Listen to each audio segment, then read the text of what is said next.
আসসালামু আলাইকুম। আসলে কয়েকদিন ধরেই খুবই অপেক্ষা করছিলাম যে জোড়াগেটের গরুর হাট কবে জমজমাট হবে।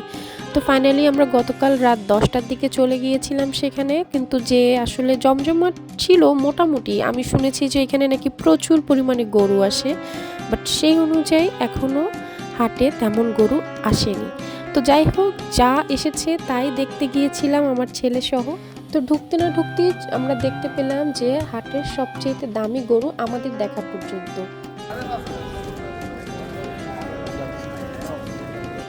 এটার দাম চেয়েছিল ৫.৫ লাখ টাকা। তবে দাম যাই হোক, সে কিন্তু দেখতে বেশ নাদুস নুদুসই ছিল।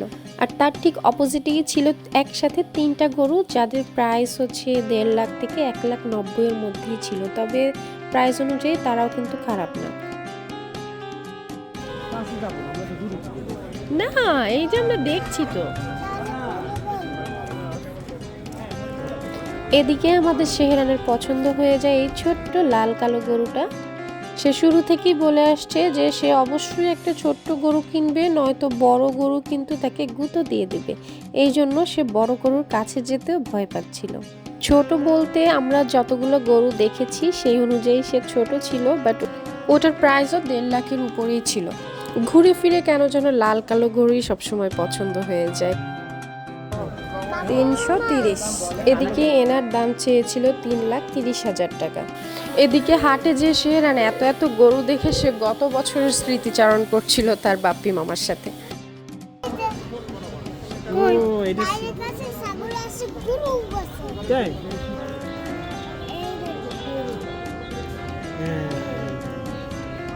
সুন্দর গরু, এই যে এরকম লাল কালো গরু। এই গরুটা কি তোমার পছন্দ? পছন্দ না? ইনি এসেছে ৭ মাইল থেকে। ওই গরুটার দাম কত?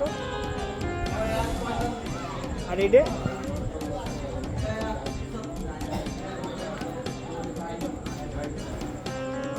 এনাকে দেখে মনে হচ্ছিল বেশ রেগে সেগে আছে। আর হাটের মধ্যে সবচেয়ে লম্বা যে গরুটা দেখতে পেলাম সেটা হলো এই যে ইনি।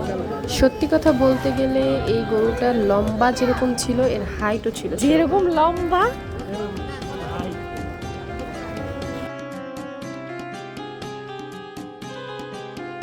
লোকজন একদম সবাই ভিড় করেছিল একে দেখার জন্য। এ আসলেই অনেকটা লম্বা ছিল এবং হাইট তো দেখলেই বোঝা যাচ্ছে যে একটা লম্বা মানুষের হাইট থেকে একটু ছোট হবে। কিন্তু সেই অনুযায়ী কিন্তু এটার প্রাইস সেইভাবে আমাদের মনে হয়েছে চায়নি, কারণ এর দাম চেয়েছিল ৩.৫ লাখ টাকা। তবে শুনেছি তার আগের দিন নাকি এটারই দাম চেয়েছিল ৪ লাখ টাকা। তো একদিনের গ্যাপে এটার দাম তারা কমিয়েই দিয়েছে। ওভারঅল সব কিছু দেখে এটাই মনে হচ্ছিল যে বাজারে কিছুটা গরু থাকলেও সেই অনুযায়ী কিন্তু ক্রেতা একদমই নেই। এটা ছিল ৩ তারিখ রাতের আপডেট। তবে আশা করা যায় ৪ তারিখ থেকে বাজার আরও জমজমাট হবে। আল্লাহ হাফেজ।